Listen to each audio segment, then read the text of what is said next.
السلام علیکم ورحمۃ اللہ وبرکاتہ۔ ان الحمد للہ نحمده ونستعینه ونستغفره ونعوذ باللہ من شرور انفسنا ومن سیئات اعمالنا، من يهده الله فلا مضل له ومن يضلل فلا هادي له، وأشهد أن لا إله إلا الله وحده لا شريك له، وأشهد أن محمدا عبده ورسوله أرسله بالحق بشيرا ونذيرا وداعيا إلى الله بإذنه وسراجا منيرا، من يطع الله ورسوله فقد رشد واهتدى، ومن يعص الله ورسوله فقد ضل وغوى. أما بعد فإن خير الحديث كتاب الله، وخير الهدي هدي محمد صلى الله عليه وسلم، وشر الأمور محدثاتها، وكل محدثة بدعة، وكل بدعة ضلالة، وكل ضلالة في النار. اللهم صل على محمد وعلى آل محمد كما صليت على إبراهيم وعلى آل إبراهيم إنك حميد مجيد. اللهم بارك على محمد وعلى آل محمد كما باركت على إبراهيم وعلى آل إبراهيم إنك حميد مجيد. فأعوذ بالله السميع العليم من الشيطان الرجيم من همزه ونفخه ونفثه. بسم الله الرحمن الرحيم. يا أيها الذين آمنوا اتقوا الله حق تقاته ولا تموتن إلا وأنتم مسلمون. يا أيها الناس اتقوا ربكم الذي خلقكم من نفس واحدة وخلق منها زوجها وبث منهما رجالا كثيرا ونساء، واتقوا الله الذي تساءلون به والأرحام إن الله كان عليكم رقيبا. يا أيها الذين آمنوا اتقوا الله وقولوا قولا سديدا يصلح لكم أعمالكم ويغفر لكم ذنوبكم، ومن يطع الله ورسوله فقد فاز فوزا عظيما. سبحانك لا علم لنا إلا ما علمتنا إنك أنت العليم الحكيم. اللہ وحدہ لا شریک کی حمد و ثنا اور انتہائی عقیدت اور احترام کے ساتھ درود و سلام جناب محمد الرسول اللہ خاتم النبیین سید الانبیاء علیہ الصلاۃ والتسلیم پر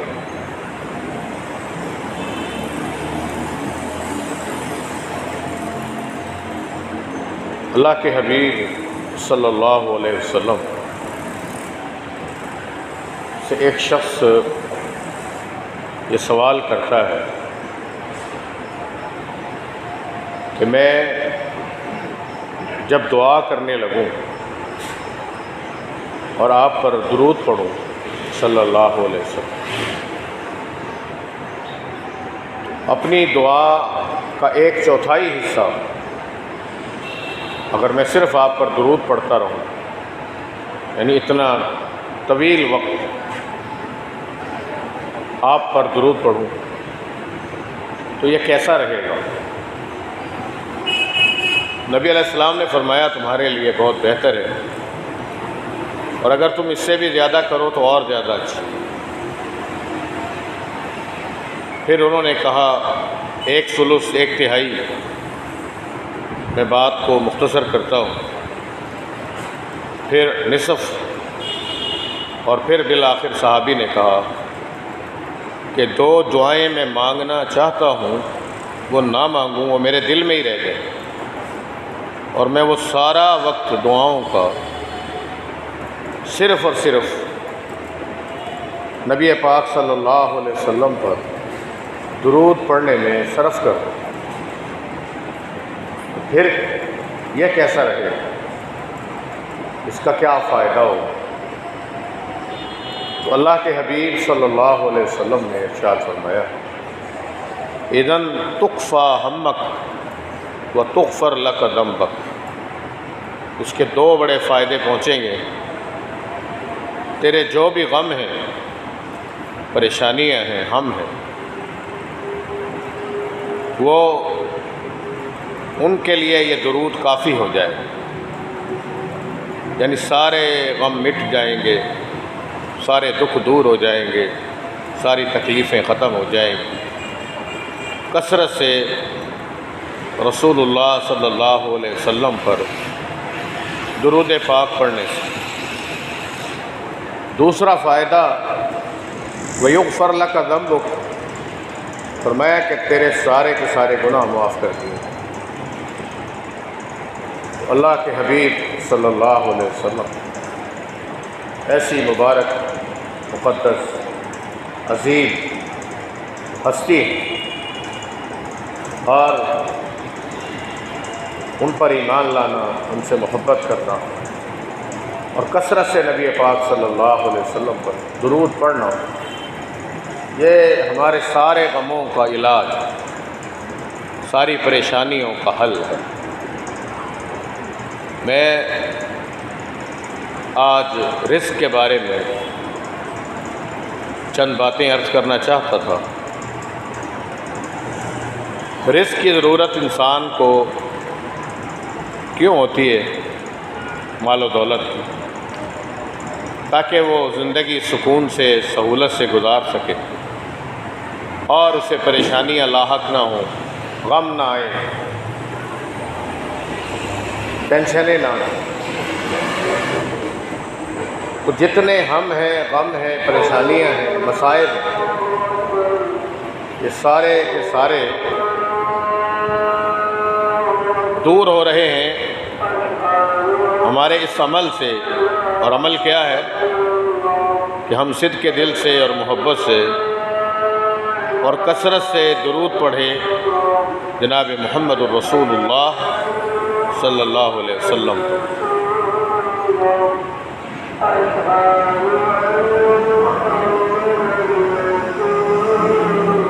صلی اللہ علیہ وسلم۔ لا حول۔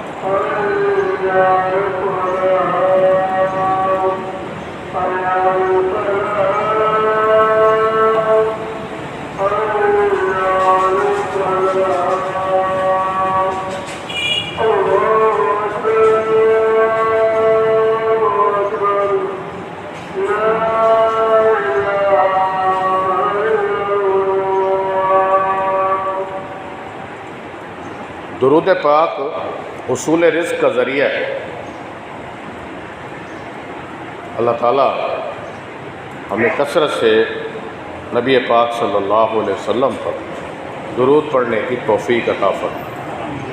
ارشاد فرمایا نبی علیہ الصلوۃ والسلام نے، من نسی الصلاۃ علیہ نسی طریق الجنہ، جو شخص محمد صلی اللہ علیہ وسلم پر درود پڑھنا بھول گیا، وہ شخص جنت جانے کا راستہ بھول گیا، وہ شخص جنت جانے کا راستہ بھول گیا۔ اتنی اہمیت ہے، اسے نظر انداز کسی صورت کرنا جائز نہیں۔ رزق کوئی شخص چاہتا ہے کہ اس میں برکت ہو تو وہ کثرت سے نبی علیہ السلام پر درود پڑھے۔ اس کے علاوہ ایک سچا مسلمان، کلمہ گو، اللہ سے ڈرنے والا، اللہ سے محبت کرنے والا، نبی علیہ الصلوۃ والسلام کی اطاعت کرنے والا، اس کے لیے بھی یہ خوشخبری ہے کہ جب وہ اللہ تعالیٰ کا ڈر، خوف اور محبت اپنے دل میں رکھتا ہے اور اللہ کی ذات پر توکل اور بھروسہ کرتا ہے تو اللہ تعالیٰ اس کا مددگار بن جاتا ہے اور ایسے بندے کے لیے رزق کی فراوانی ہوتی ہے۔ اور جن مصائب، مشکلات اور پریشانیوں میں وہ گھرا ہوتا ہے اللہ تعالیٰ اس کو اس سے نکال دیتا ہے۔ ارشاد فرمایا وَمَن يَتَّقِ اللَّهَ يَجْعَل لَّهُ مَخْرَجًا، اللہ سے واقعتاً جو ڈرتا ہے تو اللہ کیا کرتا ہے، اس کے لیے نکلنے کا، پریشانیوں سے، مصیبتوں سے، آزمائشوں سے نکلنے کا کوئی نہ کوئی راستہ بنا دیتا ہے۔ یجعل لہ مخرج ویرزقہ من حیث لا یحتسب، اور اللہ پاک پھر اسے وہاں سے رزق عطا فرماتا ہے جہاں سے اس کے تصور میں بھی نہیں ہوتا، اس کے گمان میں بھی نہیں ہوتا، وہاں سے اللہ تعالیٰ اس کی روزی کا بندوبست فرماتا ہے۔ بات توکل کی ہے، اللہ پہ بھروسے کی ہے اور اللہ کے ڈر خوف۔ اللہ کے ڈر خوف کی بات آتی ہے تو جس کے دل میں اللہ کا ڈر خوف ہے وہ حرام تو نہیں کھائے گا، حلال روزی کی کوشش کرے گا، یہ بات ذہن میں رکھنی چاہیے۔ اور توکل کے لفظ سے کہیں کسی کو یہ غلط فہمی نہ ہو کہ ٹھیک ہے میں گھر بیٹھا رہتا ہوں، میں کوشش نہیں کرتا، اللہ نے جو کھلانا ہوگا کھلا دے گا، جو پلانا ہوگا پلا دے گا۔ یہ بھی ایک بہت بڑی غلط فہمی ہے، ایسا نہیں ہے۔ انسان کی ذمہ داری ہے کہ وہ اپنی بساط پر کوشش کرے، وَأَلَّيْسَ لِلْإِنسَانِ إِلَّا مَا سَعَىٰ، وہ کوشش کرتا رہے، کاوش کرتا رہے، جتنے ہاتھ پیر مار سکتا ہے وہ مار لے، پھر اللہ پہ چھوڑ۔ سیدہ مریم علیہ السلام، سیدنا عیسیٰ علیہ السلام کی والدہ ماجدہ، بچی ہیں چھوٹی سی عمر میں، اور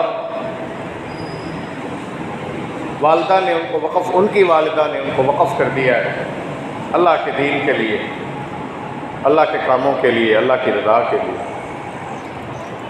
حضرت زکریا علیہ السلام ان کی کفالت کر رہے ہیں۔ وہ بچی ہیں، محراب کے پاس بیٹھی عبادت کرتی ہیں۔ زکریا علیہ السلام جب کبھی ان کے پاس آتے وَكُلَّمَا دَخَلَ عَلَيْهَا زَكَرِيَّا الْمِحْرَابَ، تو محراب جہاں وہ عبادت کرتی تھی وہاں جب بھی زکریا علیہ السلام اپنی بیٹی، ایک طرح سے بیٹی تھی مریم کے پاس آتے، خیر خیریت حال پوچھتے، طبیعت پوچھتے، تو دیکھتے کہ وجد عندہا رزقا، دیکھتے کہ ان کے پاس بڑے تر و تازہ پھل ہیں جو اس علاقے میں ہوتے ہی نہیں، بڑے حیران ہوتے اور پیار سے پوچھتے انا اللہ کی ہاتھ، بیٹا یہ تیرے پاس کہاں سے آ گیا،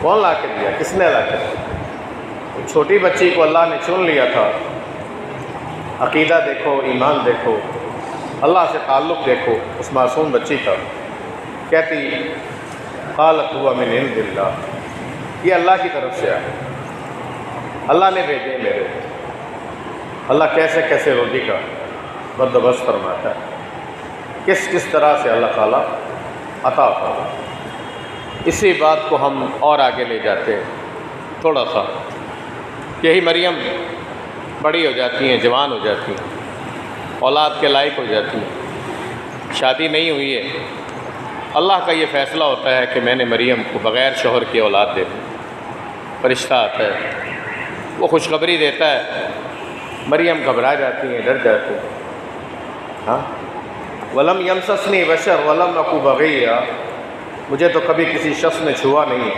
میں پاک عورت ہوں اور میں گناہ گار بھی نہیں ہوں، زانیہ بھی نہیں ہوں، بدکار بھی نہیں، مجھے اولاد کیسے ہو جائے گی؟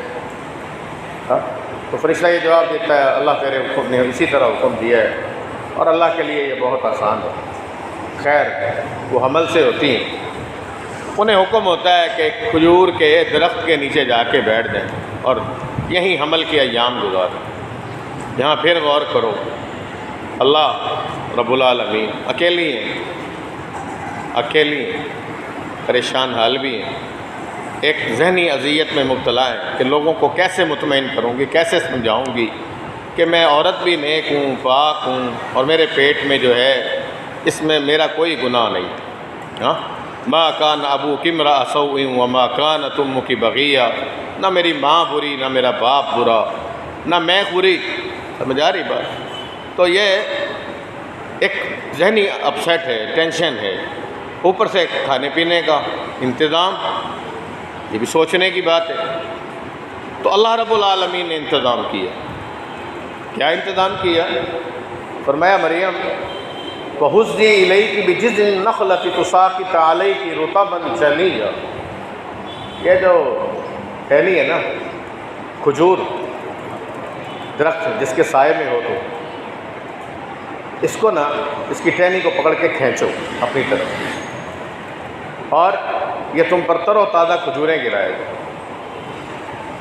جن لوگوں نے کھجور کے درخت کو دیکھا ہے وہ اچھا خاصا اونچا تناور ہوتا ہے اور کہیں اوپر جا کے پھل لگتا ہے، اور وہ ٹہنیاں کوئی اتنی بھی سیدھی سادھی نہیں ہوتی کہ ایک معصوم سی عورت آسانی سے ان کو کھینچ کے اٹھا لے۔ بات سمجھ آ رہی ہے؟ یہاں کیا ہے جو بات کہنا چاہتا ہوں اسے غور سے سنو۔ سبب اختیار کرنے کا حکم دیا، حالانکہ سبب مذاق تھا، ایک چھوٹا سا معمولی سا کام کہ تم ایسے پکڑو، ہاتھ بڑھاؤ اور ذرا سا اس کو کھینچو۔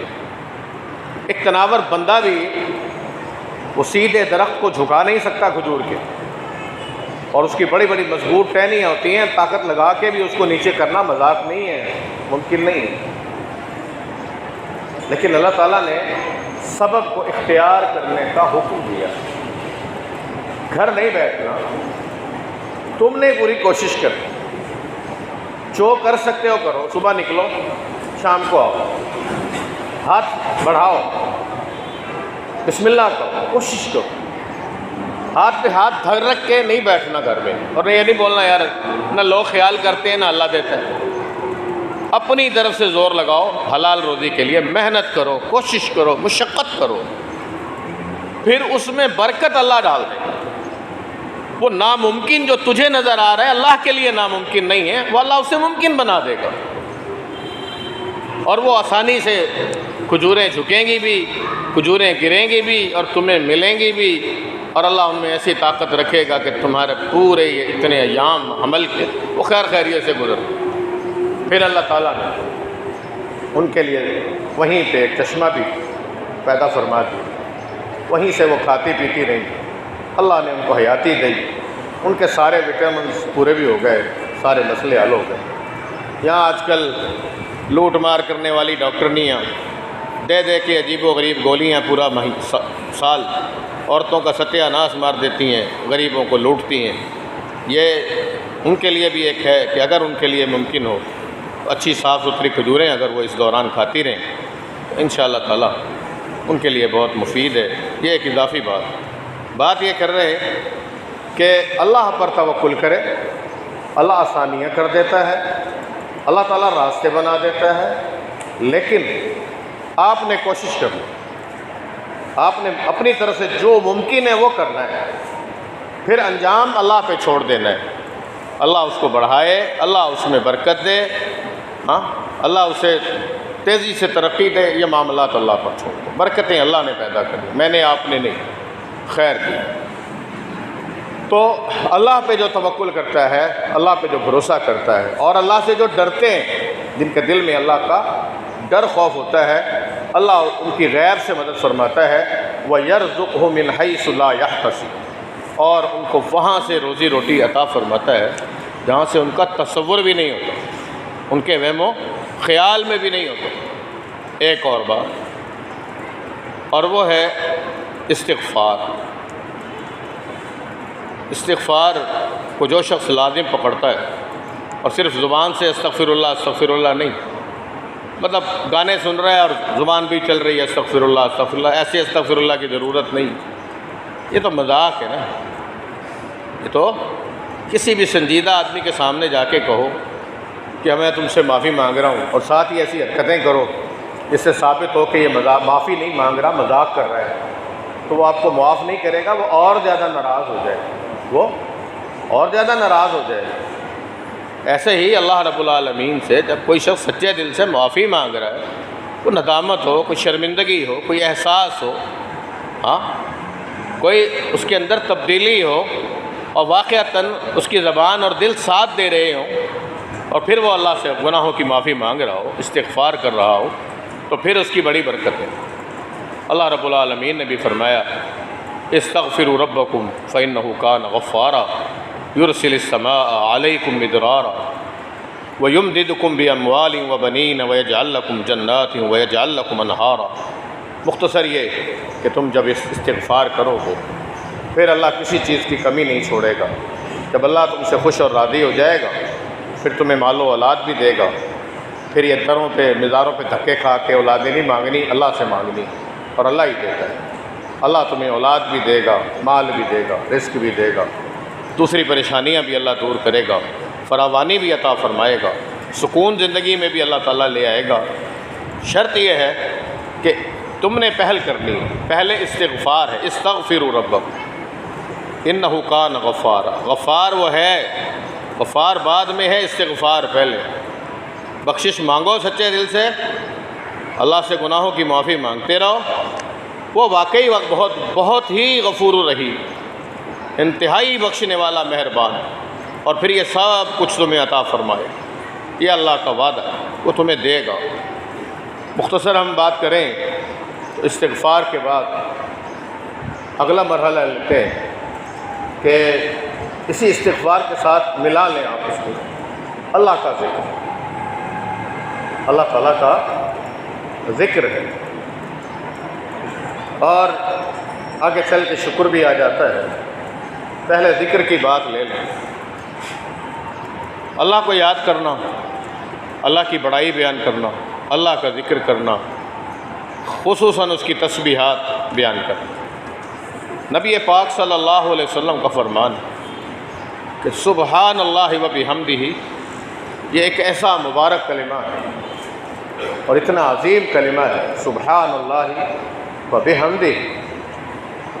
فرمایا وبہا ترزق کل الخلائق، کہ اللہ کی کل کائنات میں پھیلی ہوئی جتنی مخلوق ہے، جتنی مخلوق، ان سب کو رزق اس کلمے کی برکت سے دیا جاتا ہے. کون سا کلمہ؟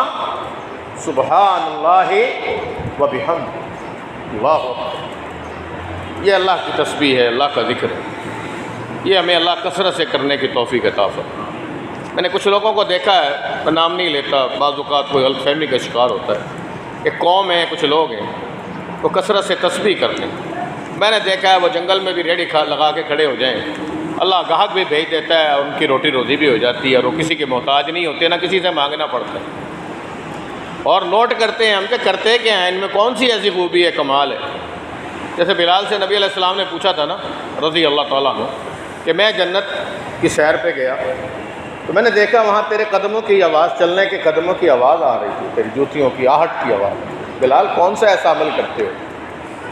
عرض کی کوئی خاص عمل نہیں، بس ایک ہے کہ جب بھی میں بے وضو ہوتا ہوں تو وضو کر لیتا ہوں، یعنی اکثر کوشش کرتا ہوں با وضو رہوں، اور پھر جب بھی وضو کرتا ہوں 2 نفل پڑھ لیتا ہوں. اتنی سی بات. اللہ تعالیٰ کو یہ عمل اتنا پسند آیا کہ نبی علیہ الصلوۃ والسلام جب تشریف لے گئے تو وہاں کسی کے قدموں کے چلنے کی آہٹ کی آواز سنی. وہ جو بلال، جو حبشی ہے، جو پردیسی ہے، جو کالا ہے، ہاں جس کی خوبصورتی بھی نہیں ہے، ہاں جو اجنبی ہے، اور اللہ کے ہاں وہ اتنا عزت والا ہے. ان اکرمکم عند اللہ اتقاکم، جس کے دل میں واقعتاً اللہ کا ڈر خوف ہوتا ہے، اللہ کے ہاں وہ بڑی عزت والا ہے، وہ بڑی عزت. بات یہ کر رہا تھا کہ ویسے ہی جیسے بلال سے پوچھا نبی علیہ السلام نے کہ آخر وجہ کیا ہے. ہم نے بھی جب جاننے کی کوشش کی تو پتہ لگا یہ لوگ تسبیح بہت پڑھتے ہیں اور زیادہ سبحان اللہ و بحمدہ ہی پڑھتے ہیں، تو اللہ تعالیٰ پھر بے بہا دیتا ہے. ابھی چند دن پہلے سما ایک ٹیلی ویژن ہے، چینل اخبار، خبروں کا، اس میں ایک اینکر بیرسٹر ہے کوئی، وہ بتا رہا تھا سائنس کی ایک نئی تحقیق ہے کہ انہوں نے کوئی جہاز نما کوئی چیز بنائی ہے اور زمین سے اس کو دور بھیجا مدار سے، تو وہ 6 ارب کلومیٹر دور گئی۔ وہاں سے اس نے زمین کی تصویر لینے کی کوشش کی تو ایسے لگا کہ بہت وسیع و عریض کائنات پھیلی ہوئی ہے، جہاں پہ ذرا ذرا سے ڈاٹ پڑے ہوئے ہیں۔ ان لاکھوں ڈاٹوں کے اندر کہیں ایک معمولی سا ڈاٹ ہے جو یہ دھرتی ہے، یہ زمین ہے، جہاں یہ فرعون، قارون، حامان، بڑے بڑے پیسے والے، دولت والے اور نہ جانے اپنے آپ کو خدا سمجھنے والے کون کون سے لوگ آباد اور نہ جانے کیا کچھ زندگی کیسے بسر کرتے ہیں۔ یہ اتنی معمولی ہے، یہ زمین اتنی معمولی ہے، تو پھر اللہ رب العالم کائنات کتنی عظیم ہوگی، پوری کائنات۔ یہ تو کسی کہکشاں کا کوئی ایک معمولی سا ڈاٹ ہے، وہ کائنات کتنی بڑی ہوگی، پھر اس کائنات کا بنانے والا اللہ وحدہ لا شریک کتنی عظمت والا ہے۔ اور وہ اللہ وما قدر اللہ حق قدری، لوگوں نے صحیح معنوں میں اللہ کی قدر نہیں پہچانی۔ والارض جمیعا قبضتہ یوم القیامہ، روز قیامت یہ زمین اللہ کی دائیں ہاتھ میں ہوگی، دائیں مٹھی میں ہوگی، قرآن کے الفاظ۔ والارض جمیعا قبضتہ یوم القیامہ والسماوات مطویات بیمینی، آسمان، ساتوں آسمان لپٹے ہوئے ہوں گے اللہ کے دائیں ہاتھ۔ اللہ اکبر۔ اور ایک حدیث میں آتا ہے اللہ زمین کو اس فٹ بال کی طرح سے اچھال کر پوچھ رہا ہوگا، این الجبارون این القہارون، کہاں ہیں متکبر، کہاں ہیں ظلم و ستم کرنے والے، کہاں ہیں خود کو خدا سمجھنے والے، وہ جھوٹے معبود کہاں گئے۔ اللہ اکبر۔ بات کرنے کا مقصد یہ تھا کہ یہ کائنات اتنی بڑی ہے اور اللہ رب العالمین اتنی عظمتوں والا ہے، جب ہم اس کی عظمت کے گن دل سے گائیں گے اور اس کی پاکیزگی بیان کریں گے، سبحان اللہ و بحمدہ کہیں گے، تو پھر سچ فرمایا ہے محمد الرسول اللہ صلی اللہ علیہ وسلم نے کہ کل کائنات کی جتنی مخلوق ہے سب کو اس کلمہ سبحان اللہ و بحمدہ کی برکت سے رزق دیا جاتا ہے۔ تو بات یہ کر رہا تھا استغفار بھی ہو اور اللہ کا ذکر بھی ہو، پھر اس کے ساتھ ہم یہ ملا لیتے ہیں کہ اللہ کا شکر ادا کیا۔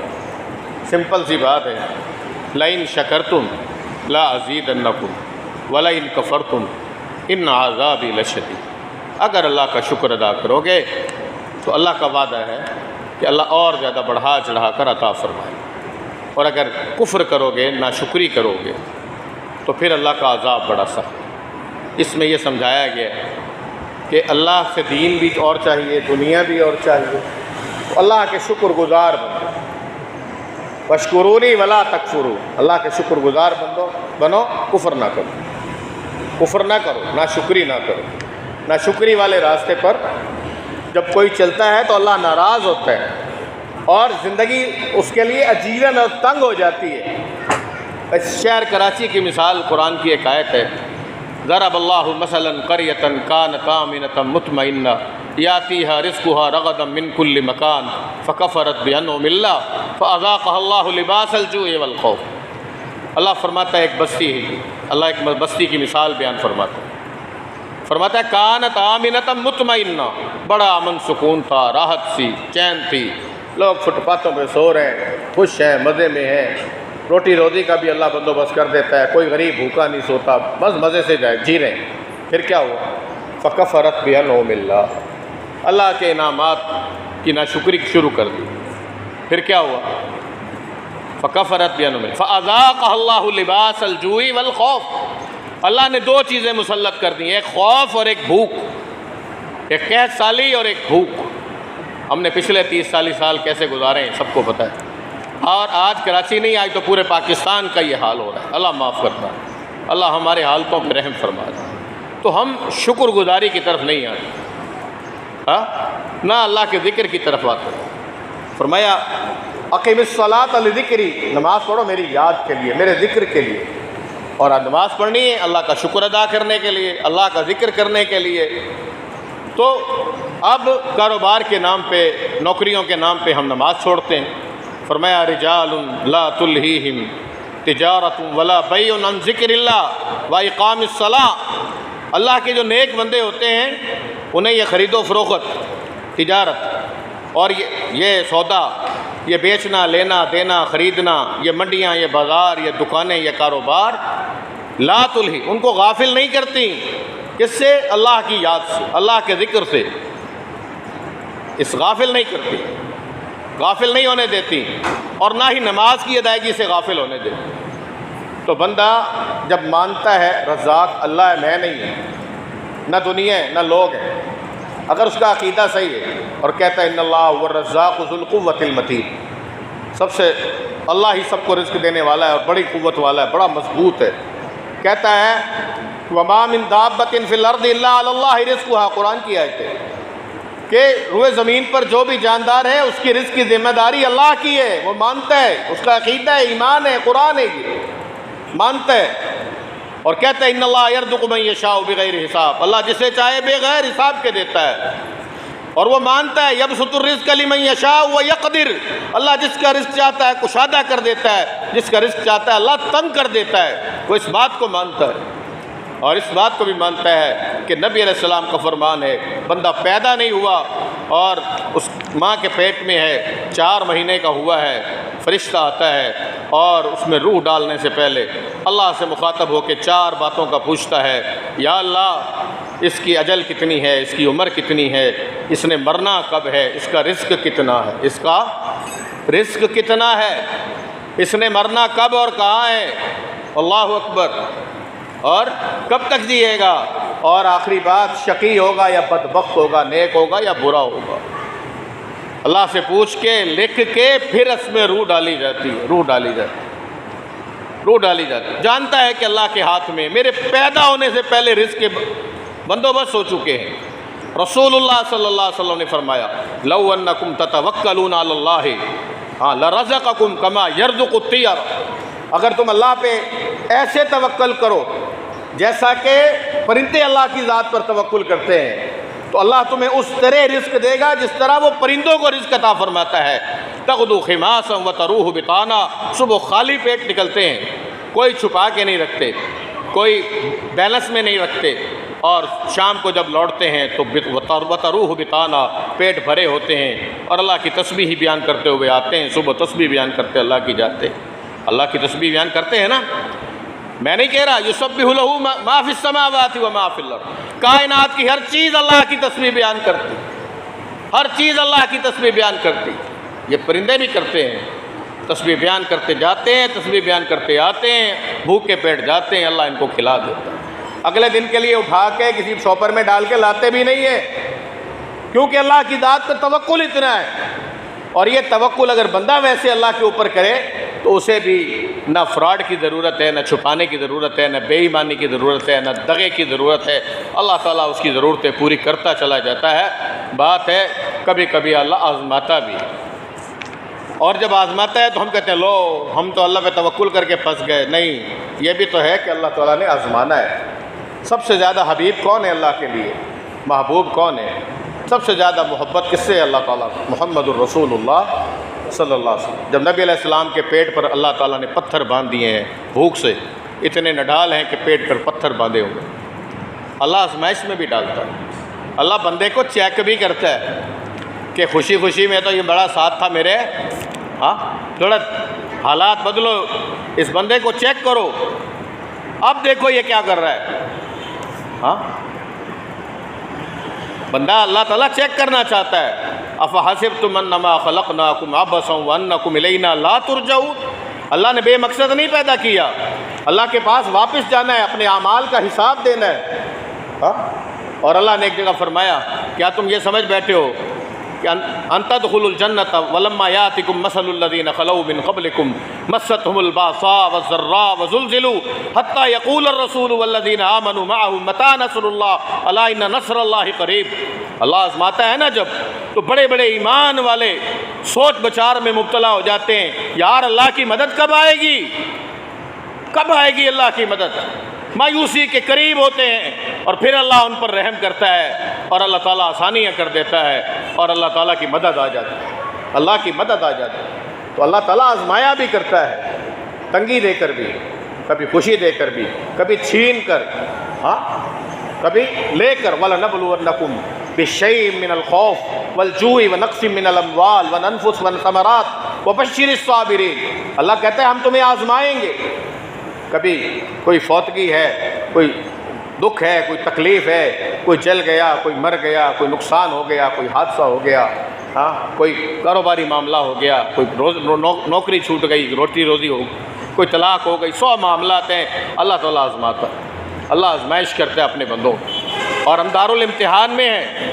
اس عالم میں بھی اللہ کی ذات پہ توکل رکھنا ہے، اس عالم میں بھی یہ کہنا ہے میرے حق میں یہی بہتر ہوگا۔ اللہ نے جس حال میں رکھا ہے الحمدللہ علی کل حال ما کان، اللہ تیرا شکر ہے۔ ہاں اس میں تو جانتا ہے راز، تجھے پتہ ہے حکمتیں، ہم نہیں جانتے۔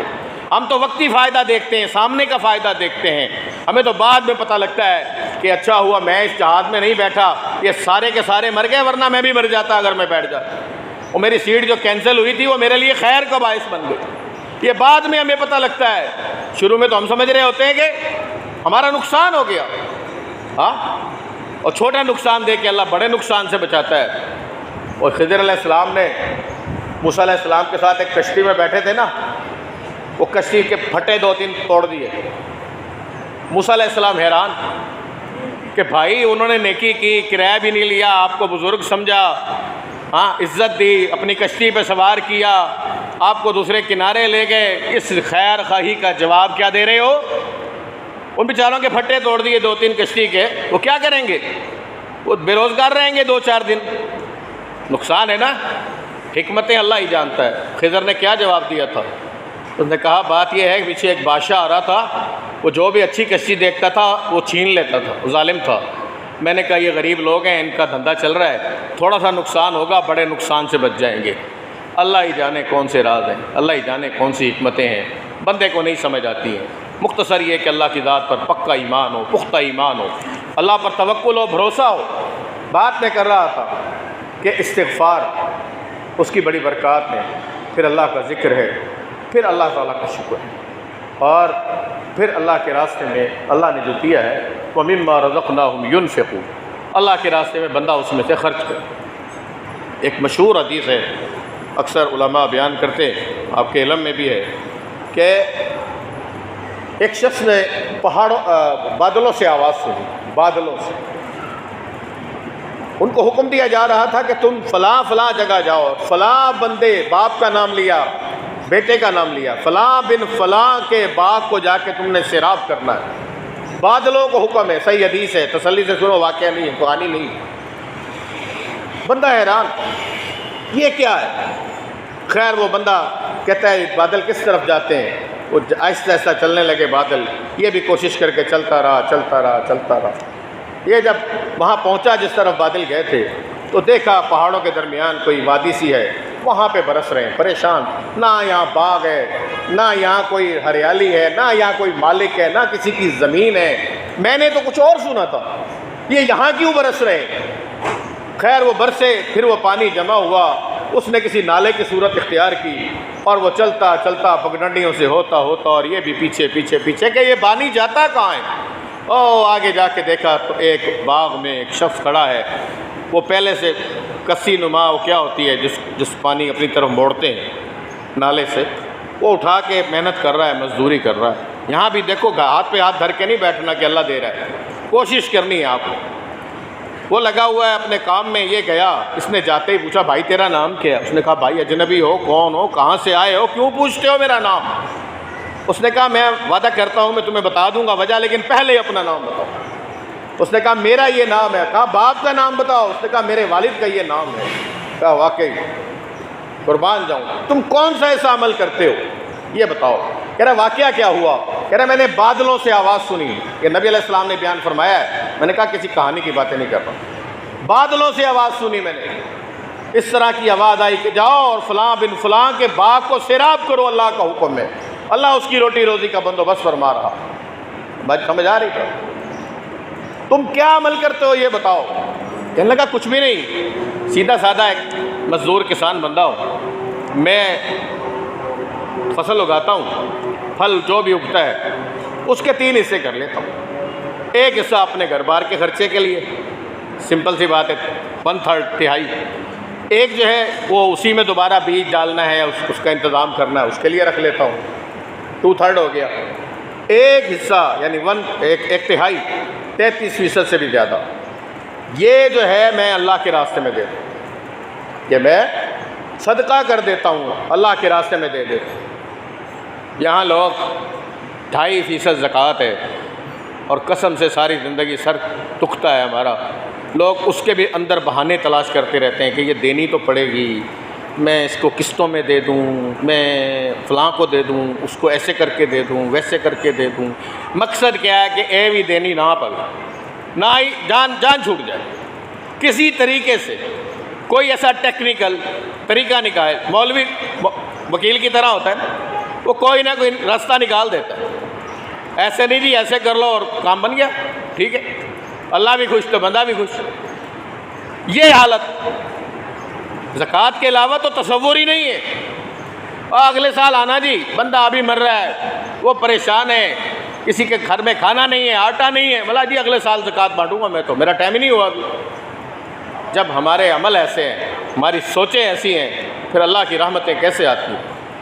جتنا زیادہ اللہ کے راستے میں صدقہ کوئی کرتا ہے، اللہ اس کے مال میں کمی نہیں کرتا، اللہ اضافہ کرتا ہے۔ نبی صلی اللہ علیہ وسلم کا فرمان ہے، ما نقصت صدقۃ من مال، صدقہ مال میں کمی نہیں کرتا، صدقہ مال میں کمی نہیں کرتا۔ وما تواضع احد للہ الا رفعہ اللہ، دوسرا جملہ یہ ارشاد فرمایا کہ اللہ کے لیے جو بھی جھکتا ہے، جو بھی عاجزی اختیار کرتا ہے، اللہ اس کو ضرور عزت دیتا ہے، بلندیاں عطا فرماتا ہے۔ وما زاد اللہ بعفو الا عزا، ایک اور جملہ ہے اسی حدیث کے ساتھ کہ اللہ تعالیٰ کی رضا کے لیے اگر کوئی کسی کو معاف کر دیتا ہے تو اللہ اس کی عزت میں اضافہ کرتا ہے، کمی نہیں آنے دیتا۔ کہتے ہیں نا جب تک بدلہ نہ لوں لوگ مانیں گے کیسے، میری کیسے عزت ہوگی؟ عزت معاف کر دینے میں ہے، بدلہ لینے میں نہیں، عزت معاف کر دینے میں ہے۔ بات اس طرف چلی جائے گی تو صدقہ دینے سے کمی نہیں آتی۔ روزانہ ایک فرشتہ اللہ کی طرف سے مقرر حکم، وہ کہتا ہے یا اللہ یہ تیرے بندے نے خرچ کیا ہے، تو بھی اس پر خرچ کر، تو بھی اسے عطا فرما۔ اور اللہ کا وعدہ حدیث قدسی ہے، یا ابن آدم انفق علیک، ابن آدم تو خرچ کر، میں بھی تیرے اوپر خرچ کروں، تو خرچ کر میں بھی تیرے اوپر خرچ کروں گا۔ تو یہ چند باتیں تھیں۔ اللہ تعالیٰ سب کو حلال روزی عطا فرمائے، حلال روزی میں برکت عطا فرمائے، اللہ تعالیٰ لوگوں کی پریشانیاں دور فرمائے۔ ہر بندے پر آزمائش آتی ہے، یہ زندگی کا حصہ ہے۔ اللہ پہ توکل، بھروسہ، اللہ کا ڈر خوف، اللہ سے تعلق، اللہ کے آگے جھکنا، اللہ سے مانگنا، اور اللہ کی رضا کے لیے خرچ کرنا، اور صلہ رحمی۔ ایک آخری بات یہ بھی سمجھا دوں کہ صلہ رحمی یعنی رشتہ داروں کے ساتھ حسن سلوک، اور ان پر اگر وہ ضرورت مند ہیں ان پر خرچ کرنا۔ ہمارے ہاں یہ ہوتا ہے سگا بھائی پریشان ہے، مقروض ہے اور بے روزگار ہے، یا بہن کا برا حال ہے، ہم نے اس کو نہیں دینا۔ کیوں؟ وہ جھکے خود آ کے ہاتھ پھیلائے تو ہم دے دیں گے۔ اب وہ مانگ نہیں رہا، اپنے آپ کو ہمارے آگے ذلیل نہیں کر رہا، تو ہم کیوں دیں؟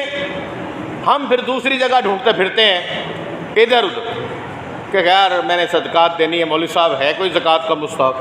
اور میرے بھائی سب سے پہلے اپنے گھر میں دیکھو، اپنے عزیزوں میں دیکھو، اپنے عزیز و اقارب میں دیکھو، اپنے خاندان میں دیکھو، اپنے محلے کے اندر دیکھو۔ میرے بھائی ان چیزوں کا خیال کرو۔ اور یہ بعض ساتھیوں کی فیکٹری ہیں، اللہ تعالیٰ ان کی اور فیکٹریوں میں اضافہ فرمائے، رزق حلال میں برکت دے۔ وہ 15-20 ہزار تنخواہ ہوتی ہے، وہ پوچھ رہے ہوتے ہیں جی میری زکوٰۃ میں کہاں لگاؤں، یا میں نے صدقہ کرنا ہے۔ میرے بھائی اپنے انہی ملازموں پہ لگا دو۔ ایک دن کوئی ایسا تو ابھی تک کیلکولیٹر یاد نہیں ہوا کہ بچے 7-8 ہوں تو 1000 دن کا خرچہ نہ آئے گھر میں، ٹھیک ہے؟ کسی غریب کو نہیں بولتے تجھے آلو سستے ہیں یا تیرے لیے دودھ فری ہے، ایک ہی ریٹ ہے سب کے لیے۔ 1000 ایک خرچہ ہے کم سے کم ایک دن کا، 30,000 روپے تک کماتا ہے تو روٹی پوری کرتا ہے، دوائی کے پیسے پھر بھی نہیں بچتے۔ تو ایسے لوگوں کو اگر دے دو گے تو وہ کوئی اللہ قبول نہیں کرے گا؟ کیا وہاں زکوٰۃ نہیں لگتی ہے؟ تقی عثمانی حافظہ اللہ، یہ دارالعلوم والے، انہوں کا بھی فتویٰ ہے اب تو، یہ انڈس وغیرہ والے، کہ 30,000 روپے تک آمدنی والے کو زکوٰۃ کے مصارف میں سے علاج کیا جا سکتا ہے، مال زکوٰۃ میں سے۔ تو یہ صورتحال ہے۔ کہ ہمارے اندر بہت سے موجود ہیں، ہمارے قریب بہت سے موجود ہیں، ہماری آنکھوں کے سامنے ہیں، ہمارے عزیز اقربا ہیں، ہمارے ساتھ والے ہیں، ہمارے ماتحت کام کرنے والے ہیں، ان کے اوپر احسان کرو، اللہ ڈبل اجر عطا فرمائے۔ تو اللہ تعالیٰ صدقہ کرنے کی توفیق عطا فرمائے، اور اللہ تعالیٰ زندگی بھر کسی کو محتاج نہ بنائے، اپنے غیب کے خزانوں سے مدد فرمائے۔ غیب کی کنجیاں اس کے پاس ہیں، خزانے اس کے پاس ہیں، وہ جسے چاہتا ہے دیتا ہے، اور اگر کسی کو کم دے رہا ہے تو اس میں بھی اس کی کوئی حکمت ہے۔ بندے کو اللہ سے ہر حال میں راضی رہنا چاہیے۔ اقول قولی ھذا واستغفر اللہ لی ولکم ولسائر المؤمنین وصلی اللہ علی النبی۔